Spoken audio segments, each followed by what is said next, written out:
સર્વેભ્યઃ જય Shri Krishna. Saraswati group of education વતી online video લેક્ચરની અંદર હું જગદીશ દવે ફરીથી એક વખત આપ બધા વિદ્યાર્થી મિત્રોનું હાર્દિક સ્વાગત કરું છું. કેમ છો વિદ્યાર્થી મિત્રો? બધા મજામાં? મજામાં જશો ને મિત્રો? તો જોઈએ હવે આપણે આજના દિવસે સંસ્કૃત કક્ષા 12 એટલે કે ધોરણ 12 ચેપ્ટર નંબર 2 જેનું નામ છે સ્મૃતિ રસસુધા એટલે કે ભાઈ સ્મૃતિઓની રસસુધા અને પાર્ટ 4 એટલે કે ભાગ ચોથો. તો મિત્રો આપણે ભાગ ચોથાની શરૂઆત કરતા પહેલા ભાગ 1, 2 અને 3 એમાં શું જોઈ ગયા સંક્ષિપ્તમાં આપણે એનું સ્મરણ કરી લઈએ, જેથી કરીને આપણને એક પ્રકારનું રિવિઝન પણ થઈ જાય અને યાદ પણ આવી જાય. બરાબર છે ને?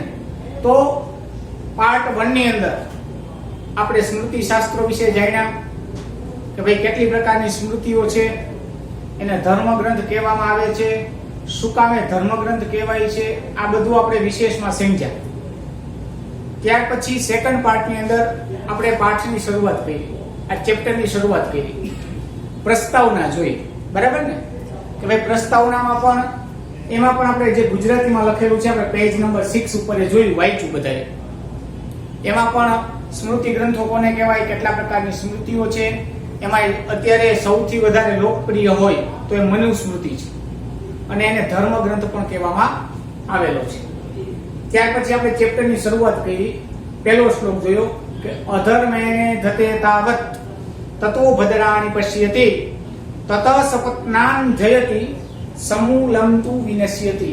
એટલે મિત્રો એમાં શું કહેવામાં આવ્યું તો કે ભાઈ જે અધર્મથી કમાયેલું ધન હોય છે, જે અધર્મથી કમાયેલું ધન હોય છે એ પહેલા તો શું કરે તો કે પહેલા તો ભદ્રાણી પશ્યતિ, બધું સારું સારું દેખાય, ગમે આવે, તત સપત્નાન જયતિ અને ત્યાર પછી તો કે પોતાના શત્રુઓ ઉપર વિજય મેળવે અને પછી સમૂલંતુ વિનશ્યતિ, જ્યારે જાય ને ત્યારે મૂળ સહિત સમૂળ ગોયનો નાશ થાય છે.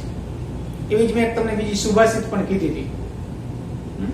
કન્યાયો પાર્જિતમ વિત્તમ 10 વર્ષાની તિષ્ઠતિ પ્રાપ્તે ચૈકાદશે વર્ષે સમૂલમ ચ વિનશ્યતિ. અન્યાયપૂર્વક અનીતિથી જે કમાયેલું ધન હોય ને મિત્રો એ 10 વર્ષ સુધી ટકે છે અને 11મા વર્ષે સમૂલમ ચ વિનશ્યતિ. આપણા બાપ દાદાનું જે કમાયેલું હોય ને, પૂર્વજોએ જે નીતિથી કમાયેલું હોય ને એ પણ લઈ જાય. એટલે ક્યારે અનીતિનું ધન આપણે કમાવવું જોઈએ નહીં, હક સિવાયનું લેવું જોઈએ નહીં. ત્યાર પછી પાર્ટ 3 ની અંદર સ્ત્રીઓના લક્ષણો બતાવ્યા, સ્ત્રી કેવી હોવી જોઈએ. એના માટે શ્લોક હતો કે સદા પ્રરુષ્ટયા ભાવ્યમ ગૃહ કાર્યેષુ દક્ષયા સુસંસ્કૃતોસ્કરસ્કયા વયેચા મુક્ત હસ્તયા. કે સ્ત્રીમાં આટલા ગુણ તો હોવા જ જોઈએ. ક્યાં ક્યાં તો કે સદા પ્રરુષ્ટયા, એકદમ આનંદિત રહેવી જોઈએ. સ્ત્રી હંમેશા કેવી રહેવી જોઈએ? ખુશ રહેવી જોઈએ, આનંદિત રહેવી જોઈએ. પછી ગૃહ કાર્યેષુ દક્ષયા, ગૃહ એટલે કે ઘરના કાર્યેષુ એટલે કે ઘરના કાર્યની અંદર એ કુશળતા એનામાં હોવી જોઈએ, એ ઘર કાર્ય કરવામાં કુશળ હોવી જોઈએ. પછી સુસંસ્કૃતોપસ્કરયા એટલે કે ઘરની અંદર જે કઈ ચીજ વસ્તુઓ ગોઠવેલી હોય ને એકદમ સ્વચ્છ ચોખ્ખી રાખનારી હોવી જોઈએ. અને વ્યયે ચ અમુક્ત હસ્તયા, કેવો કીધું કે વાપરવામાં, ધનનો ખર્ચ કરવામાં એ કેવી હોવી જોઈએ તો કે અમુક્ત હસ્તયા એટલે કે કરકસર કરવાવાળી હોવી જોઈએ. બાકી તો ગમે એટલું કમાયા રાખો, દીધા રાખો ની વાપરા જ રાખે તો ગમે એટલો તમારો સેલેરી પગાર હોય પૂરો પડે જ નહીં. જો સ્ત્રી ધારે ને તો પુરુષને બેવડો કરી દે, ગમે એટલું કમાઈ વાપરા જ રાખે. એટલે સ્ત્રીમાં 4 પ્રકારના ગુણ હોવા જોઈએ. આપણે પાર્ટ 3 માં જોયું. તો પાર્ટ 4 ની શરૂઆત કરીએ. અહીંયા શ્લોક નંબર 3 અને અહીંયા શ્લોક નંબર 4 બંને લખેલા છે, આપણે જોશું આજના દિવસે. તો પહેલા જોઈએ શ્લોક નંબર 3, ઉચ્ચારણ જોઈ લઈએ. વેદ સ્વીકરણમ પૂર્વમ, વેદ સ્વીકરણમ પૂર્વમ વિચારોભ્યસનમ જપઃ તદ્દાનમ ચૈવ શિષ્યેભ્યો વેદાભ્યાસો હિ પંચધા. ફરીથી એક વખત. વેદ સ્વીકરણમ પૂર્વમ વિચારોભ્યસનમ જપઃ તદ્દાનમ ચૈવ શિષ્યેભ્યો વેદાભ્યાસો હિ પંચધા. આ શ્લોક મિત્રો દક્ષ સ્મૃતિમાંથી લેવામાં આવેલો છે. જે આપણે સ્મૃતિઓ જોઈ હતી એમાંથી દક્ષ સ્મૃતિમાંથી આ શ્લોક લેવામાં આવેલો છે અને આમની અંદર વેદાભ્યાસ કરવાના નિયમો બતાવ્યા છે કે વેદાભ્યાસ કરવો હોય, વેદોનો અભ્યાસ કરવો હોય તો કઈ રીતે કરાય. આ પણ અનુષ્ટુપ છંદમાં છે. આપણે એને પહેલા બે શ્લોકની જેમ જ ગાઈ શકીએ. ચાલો ગાઈને આપણે જોઈએ કે વેદસ્વીકરણમ પૂર્વમ વિચારોભ્યસનમ જપઃ તદ્દાનમ ચૈવ શિષ્યેભ્યો વેદાભ્યાસો હિ પંચધા. આવડી ગયો બધાને ગાતા? ફરીથી એક વખત ચાલો મારી ગાઓ.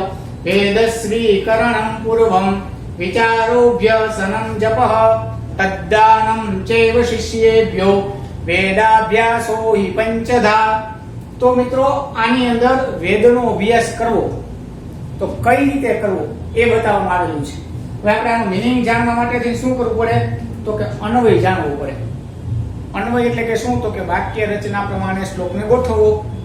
બરાબર, એને ગોઠવવી જોઈએ આપણે કે વેદાભ્યાસો હિ પંચધા. શ્લોકનો જો ક્યાંથી શરૂઆત થઈ? તો અહીંથી સ્ટાર્ટ થયું. વેદાભ્યાસો હિ પંચધા. વેદાભ્યાસો હિ પંચધા પૂર્વમ, પછી અહીંયા પૂર્વમ વેદસ્વીકરણમ. પૂર્વમ વેદસ્વીકરણમ, પછી વિચારઃ અભ્યસનમ. જો અહીંયા સંધિ છૂટી પડી. ઓકારનો વિસર્ગ થઈ ગયો મિત્રો. અહીંયા ઓકારનો વિસર્ગ થઈ ગયો એટલે વિચારઃ થઈ ગયું. શું થઈ ગયું? સંધિના નિયમ પ્રમાણે વિચારઃ. અને આવી જે નિશાની છે આને સંસ્કૃતમાં શું કહેવાય? તો અવગ્રહ. શું કહેવાય? અવગ્રહ. એનું ઉચ્ચારણ અ થાય એટલે કે અભ્યસનમ. અભ્યસનમ. બરાબર, જોઈએ આપણે તો કે પૂર્વમ વેદસ્વીકરણમ વિચાર અભ્યસનમ ચ. અહીંયા આવી ગયું ચ જપઃ તત એવ. અહીંયા થઈ ગયું તત. તત બરાબર, સંધિ છૂટી પડી તદનું એટલે કે તત. અને એ ચ લઈ લીધો તો એટલે શું લીધું તું સંધિમાં? એવ. તત એવ. તત એવ શિષ્યેભ્યઃ. શિષ્યેભ્યઃ અને છેલ્લે દાનમ. ફરીથી એક વખત જો આપણે નંબર આપીને જોઈએ અહીંયા તો કે વેદાભ્યાસો હિ પંચધા. અને 3 નંબર ઉધી આપી દીધા. ત્યાર પછી તો કે પૂર્વમ અને 4 નંબર આપીએ. વેદસ્વીકરણમ એને આપણે 5 નંબર આપીએ. પછી વિચારઃ એને 6 નંબર આપીએ. પછી અભ્યસનમ એને 7 નંબર આપીએ. આ ચ અહીંયા લેવાનો, સંધિ છૂટી પાડીને ચ એને 8 નંબર આપીએ. પછી જપઃ અહીંયા આવ્યું સીધું એને 9 નંબર આપીએ. પછી તત, આમાંથી જો તદમાંથી તદ્દા એમાંથી તત છૂટું પડશે એને આપણે 10 નંબર આપીએ. તદ પછી એવ, અહીંથી સંધિ છૂટી પડી એવ એને આપણે 11 નંબર આપીએ. એવ પાછું શિષ્યેભ્ય એને આપણે 12 નંબર આપીએ. અને દાનમ, અહીંયા દાનમ તો આપેલું જ છે એને આપણે આપીએ 13 નંબર. હવે આપણે અન્વય ભાગી ગયું. જોઈએ આપણે આંકડા પ્રમાણે શ્લોકમાં જોઈએ એમાંથી આપણને ખ્યાલ આવશે કે વેદાભ્યાસો હિ પંચધા પૂર્વમ વેદસ્વીકરણમ વિચારઃ અભ્યસનમ ચ જપઃ તત એવ શિષ્યેભ્યઃ દાનમ. બરાબર ને? તો આપને અન્વય આવડી જાય એટલે સીધે સીધો આપણને મીનિંગ આવડી જાય, અર્થ આવડી જાય. આવડી ગયો ને? તો કે અર્થ સર હજી આવડ્યો નથી. તો એના માટે તો કે આ જે શબ્દો છે એના તમને અર્થ આવડવા જોઈએ, મીનિંગ આવડવા જોઈએ. જોઈએ આપણે મીનિંગ જોઈએ. વેદસ્વીકરણમ એટલે કે વેદનો સ્વીકાર કરવો. અભ્યસનમ એટલે કે અભ્યાસ કરવો. જપઃ એટલે કે સતત સ્મરણ કરતું રહેવું. તદ્દાનમ, તદ એટલે કે તે. દાનમ એટલે કે દાન. શિષ્યેભ્યો એટલે કે શિષ્યોને, વિદ્યાર્થીઓને, સ્ટુડન્ટને. વેદાભ્યાસ એટલે વેદાનો અભ્યાસ. હિ એટલે કે જ. આ હિ છે ને મિત્રો એ પ્રત્યય છે. સંસ્કૃતમાં એને સોરી અવ્યય છે. શું છે? એને અવ્યય કહેવાય. બરાબર, હિ છે અવ્યય. અને પછી પંચધા એટલે કે 5 પ્રકારનું. હવે જો આપણે અન્વય પ્રમાણે અર્થ કરીએ તમને ફટાફટ આવડી જશે. જો આ શબ્દના અર્થ આવડતા હોય તો તમને અર્થ આવડી જાય. જોઈએ આપણે કે વેદાભ્યાસો હિ પંચધા એટલે કે વેદોનો અભ્યાસ એ જ 5 પ્રકારનું જ્ઞાન. વેદોનો અભ્યાસ કરવા માટે 5 પ્રકારનું જ્ઞાન જોઈએ અથવા તો 5 પ્રકાર હોવા જોઈએ તો જ આપણે વેદ અભ્યાસ કરી શકીએ. 5 પ્રકાર કે તો કે પૂર્વમ. પૂર્વમ એટલે કે પહેલા. વેદસ્વીકરણમ પહેલા વેદોનો સ્વીકાર કરવો. સેકન્ડ નંબરમાં શું આવ્યું?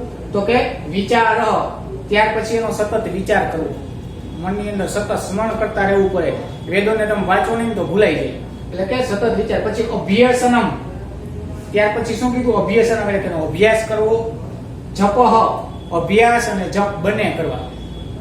એમનો અભ્યાસ કરવો અને વાંચ્યા રાખવું. વાગોળવું, તમે કહો તો પશુ છે એ સીમમાં ચરવા જાય ને પછી ઘરે આવીને બેઠું બેઠું મોઢું એનું હલતું હોય, ખબર, એ વાગોળતું હોય.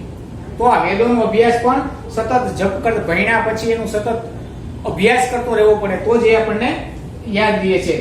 જપ તત એવ, અને ત્યાર પછી શિષ્યેભ્યો એટલે કે વિદ્યાર્થીઓને, શિષ્યોને તદ્દાનમ, તેમનું દાન કરવું. વિદ્યા છે ને વાપરવાથી વધે, વિદ્યા છે એનો ઉપયોગ કરવાથી વધે. તો આ 5 પ્રકારે વેદોનો અભ્યાસ કરવો, તો આ 5 પ્રકારે આપણે કરવો જોઈએ. હવે એનો ગુજરાતી મીનિંગ જોઈએ કે વેદોનું અધ્યયન 5 પ્રકારનું છે. વેદ ભણવા માટે થઈને 5 પ્રકારો બતાવેલા છે. ક્યાં ક્યાં? તો કે પૂર્વમ વેદ સ્વીકરણ, પહેલા વેદોનો સ્વીકાર કરવો. ત્યાર પછી વિચારઃ અભ્યાસનમ ચ જપઃ, એટલે કે પહેલા વેદોનો સ્વીકાર કરવો, પછી મનન કરવું સતત. વિચાર એટલે કે મનની અંદર પણ વેદ જ આવવા જોઈએ. આપણે ક્લાસમાં ભણતા ભણતા કોઈ પિક્ચરની સ્ટોરી યાદ ન આવવી જોઈએ મનમાં, કે કાલે અમે રેસકોર્સ ગયા હતા, મારા ફ્રેન્ડને મળવા ગયા હતા ને એવું કાંઈ યાદ ન આવવું જોઈએ. સતત જે ચાલુ હોય અભ્યાસ એનું જ મનન કરવાનું. ત્યાર પછી અભ્યાસ કરવો અને જપ કરવો. શાંત ચિત્તે બેસી એના અભ્યાસ કરવો અને સતત જપ કરતો રહેવો. અને પશ્ચાત ત્યારબાદ તે જ્ઞાનનું વિદ્યાર્થીઓને દાન કરવું. અને જો આપણને આવડી જાય તો આપણા જે મિત્ર સર્કલ ગ્રુપ છે એની અંદર આપણે એને શીખવાડવું. ઘણી વખત કેવું બને કે હોશિયાર સ્ટુડન્ટ હોય, એની પાસે કોઈ બીજો સ્ટુડન્ટ જાય ને કે મને આ સમજાણું નથી, આ દાખલો છે કે આ શ્લોક છે કે XYZ આ સૂત્ર છે કે કાંઈ મને સમજાતું નથી, તું મને શીખવાડ. એને આવડતું હોય તો એ શીખવાડે નહીં, એને આવડતું હોય છતાં એ શીખવાડે નહીં. તો એવું ન કરવું જોઈએ. વિદ્યા છે હંમેશા વાપરવાથી વધે છે, એટલે આપણે એને હંમેશા શીખવાડવી જોઈએ, જેથી કરીને આપણું પણ શું થાય, રિવિઝન થઈ જાય અને આપણને વધારે યાદ રહી જાય. તો આ શ્લોકની અંદર વેદોનું મહત્વ બતાવ્યું, વેદોનો અભ્યાસ કરવો તો કઈ રીતે બતાવ્યું. શ્લોક નંબર 4 જોઈએ આપણે. શરૂઆત કરીએ અને પહેલા ઉચ્ચારણ.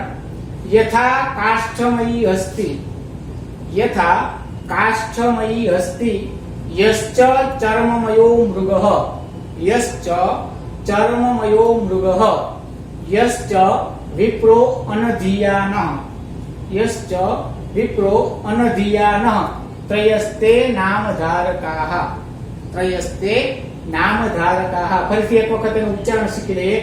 યથા કાષ્ઠમયી હસ્તિ, યથા યશ્ચ ચર્મમયો મૃગઃ, યશ્ચ વિપ્રો અનધિયાનઃ, ત્રયસ્તે નામધારકાઃ.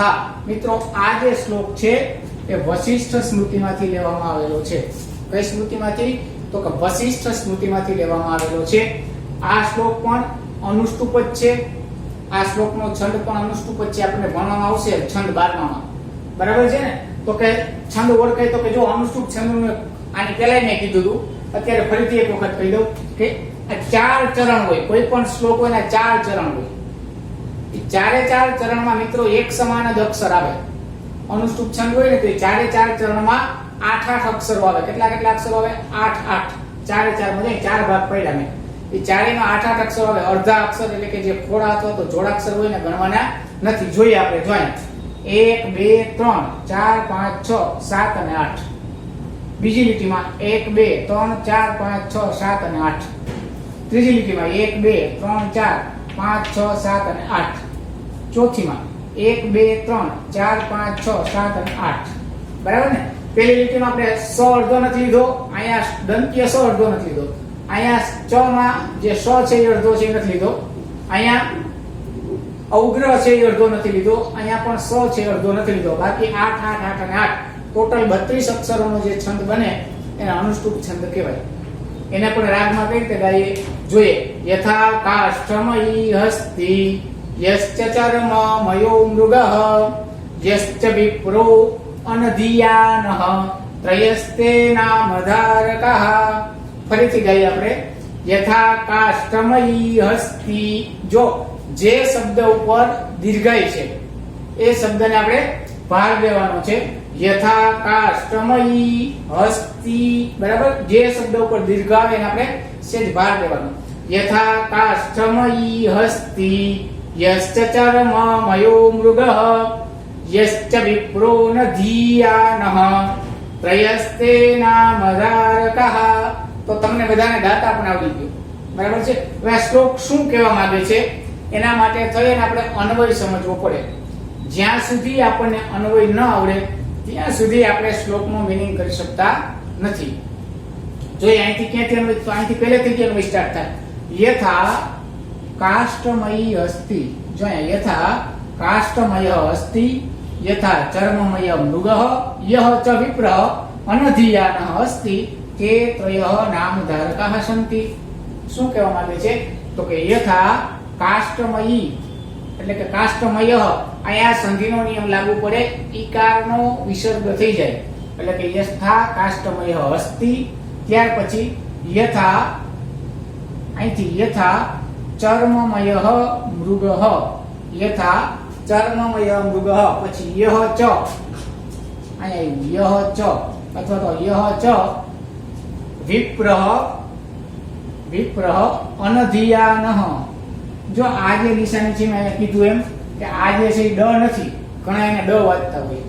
એ શું છે તો અવગ્રહ છે, અને સંસ્કૃતમાં અવગ્રહ કહેવાય, અવગ્રહની નિશાની, અને એ ને ઉચ્ચારણ અ થાય, બરાબર. એટલે અહીંયા શું કીધું યહ ચ વિપ્રઃ અનધિયાનઃ ત્રયઃ, અહીંયા લખ્યું તે ત્રયઃ, આ સમ વિસર્ગ થઈ ગયો, તે ત્રયઃ નામધારકાઃ સંતિ. ફરીથી આપણે જો નંબર આપી દઈ. યથા કાષ્ટમયી અસ્તિ, યશ્ચ નો અર્થ યથા પણ થાય, એટલે યથા ચર્મમયો મૃગઃ. ત્યાર પછી અહીંયા બે શબ્દ છૂટા છૂટા પાડી નાખ્યા. યહ ચ વિપ્રઃ અનધિયાનઃ તે ત્રયઃ નામધારકાઃ. અહીંયા આપણે 13 શબ્દો થયા. કેટલા શબ્દો થયા? 13. ફરીથી જોઈએ આપણે. યથા કાષ્ટમયી અસ્તિ, યહ ચ અથવા તો યથા ચર્મમયો મૃગઃ, યહ ચ વિપ્રઃ અનધિયાનઃ તે ત્રયઃ નામધારકાઃ. અન્વય એક છે. ફરીથી એક વખત જો. યથા કાષ્ટમય અસ્તિ, યથા ચર્મમયો મૃગઃ, યહ ચ વિપ્રઃ અનધિયાનઃ અસ્તિ તે ત્રયઃ નામધારકાઃ સંતિ. મેં જે કાઉન્સમાં મૂક્યું છે ને અસ્તિ અને સંતિ, એ ક્યાંય ગોતતા નહીં, ટેક્સ્ટ બુકમાં કે ક્યાંય હશે નહીં. એ વાક્ય પૂરું કરવા માટે થઈ અને અસ્તિ સંતિ છે, અસ્તિ એટલે છે, સંતિ એટલે છે, એનો મિનિંગ એવો થાય એટલા માટે ત્યાં મૂક્યું છે. કાઉન્સમાં હોય ક્યાંય ટેક્સ્ટ બુકમાં નવનીતમાં તમને જોવા મળશે નહીં, એટલે એને ગોતતા નહીં ખોટી રીતે, બરાબર. જોઈએ આપણે હવે અર્થ આવડી ગયો તમને બધાને તો કે ના. તો એના માટે શું જરૂરી તો કે શબ્દાર્થ જોઈ લઈએ. કાષ્ટમય એટલે કે લાકડામાંથી બનેલું, હસ્તી એટલે કે હાથી, હાથીને સંસ્કૃતમાં શું કહેવાય? હસ્તી. ચર્મમય એટલે કે ચામડામાંથી કોઈ બનાવેલી વસ્તુ, મૃગ એટલે કે હરણ, હરણને સંસ્કૃતમાં શું કહેવાય? મૃગઃ. ત્યાર પછી વિપ્ર, વિપ્રનો અર્થ થાય બ્રાહ્મણ, પણ એક બીજો અર્થ એવો થાય વિદ્વાન પણ થાય, જાણકાર પણ થાય. બ્રાહ્મણ તો થાય પણ હારે વિદ્વાન અને જાણકાર પણ થાય. આગળ અનધિયાનઃ એટલે કે અભ્યાસ કરનાર. કેનો અભ્યાસ? તો કે વેદ વેદાંગનો ભણેલો. જાણકાર હોય, વિદ્વાન હોય, બ્રાહ્મણ કેવો હોય તો કે વેદ વેદાંગોને ભણેલો હોવો જોઈએ, બરાબર છે. અથવા અનધિયાનઃ એટલે કે જે વેદ વેદાંગ ન ભણેલો હોય તેવો. અ લખો આગળ જો, બરાબર. અનધિયાનઃ, ધીયાનઃ હોત ને તો થાત કે ભણેલો, પરંતુ અનધિયાનઃ એટલે કે જે ભણેલો નથી તેવો અભણ. તે ત્રયઃ એટલે કે તે ત્રણ નામધારકા એટલે કે ખાલી નામ ધારણ કરે છે, બાકી કાંઈ એમાં છે નહીં. કોણ ત્રણ જોઈએ આપણે અર્થ સમજીએ. યથા તો કે જેવી રીતે, કાષ્ટમયી અસ્તિ એટલે કે લાકડામાંથી બનેલો હાથી. જેવી રીતે લાકડામાંથી કોઈ હાથી બનાવવામાં આવે, કોઈ સુથાર છે એ લાકડાને લઈ કાપીને એનો હાથી બનાવે ગમે એવો, તો એ બોલે થોડો, હાલી ચાલી તો ન હકે ને. તો લાકડામાંથી બનાવેલો હાથી. બીજો યથા ચર્મમયો મૃગ એટલે કે ચામડામાંથી બનાવેલો મૃગ, ચામડું કાપી અને એમાંથી બનાવેલું હરણ. એ કઈમાં પ્રાણ તો હોય નહીં, એ પણ હલનચલન કરી શકે નહીં.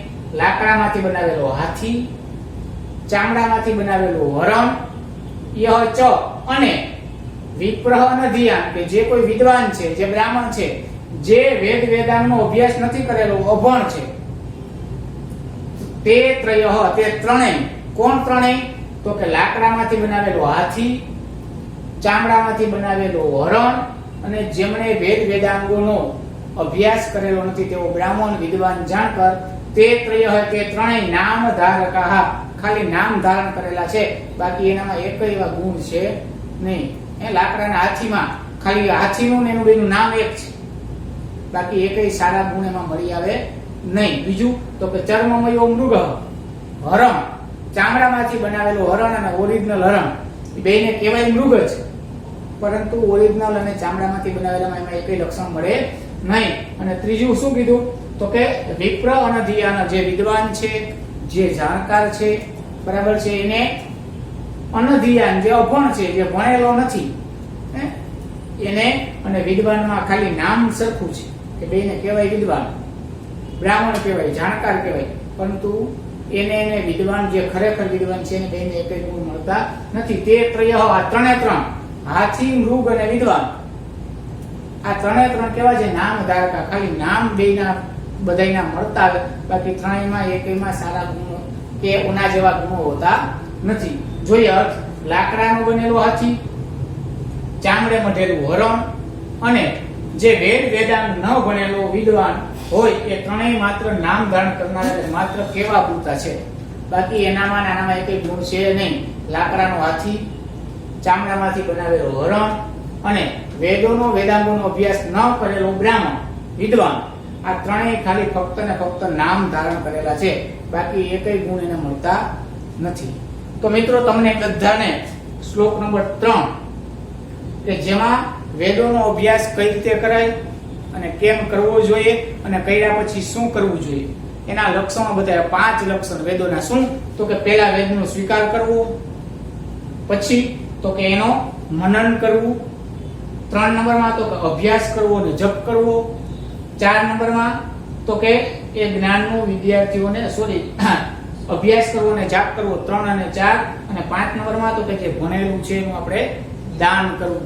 તો જ વેદોનો અભ્યાસ છે એ આપણી પાસે વેદો છે એ ટકી શકે છે. બાકી સંસ્કૃતમાં કહેવત છે કે અનભ્યાસે વિષમ વિદ્યા. જો તમે રિવિઝન ન કરો ને, અભ્યાસ ન કરો ને સતત વારંવાર, તો ગમે એટલું ભણેલા હોય ને બધું ભૂલાઈ જાય. તમને 5મા ધોરણમાં, 6ઠા ધોરણમાં સંસ્કૃતમાં કયો પાઠ આવતો યાદ છે? ભૂલાઈ ગયું, કારણ કે મૂકી દીધું.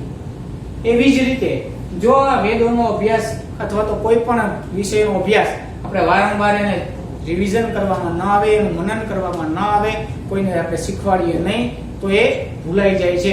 તો આ 5 પ્રકારે વેદોનો અભ્યાસ થાય છે. અને ચોથા શ્લોકમાં શું કીધું? તો કે જે 3 વ્યક્તિઓ છે એ ફક્ત નામથી કહેવાય છે. લાકડાનો હાથી હોય એને હાથી જ કહેવાય, અને ઓરિજિનલ હાથી હોય હાથી જ કહેવાય. ચામડાનો હરણ હોય એને હરણ જ કહેવાય, ઓરિજિનલ હરણ હોય એને હરણ જ કહેવાય.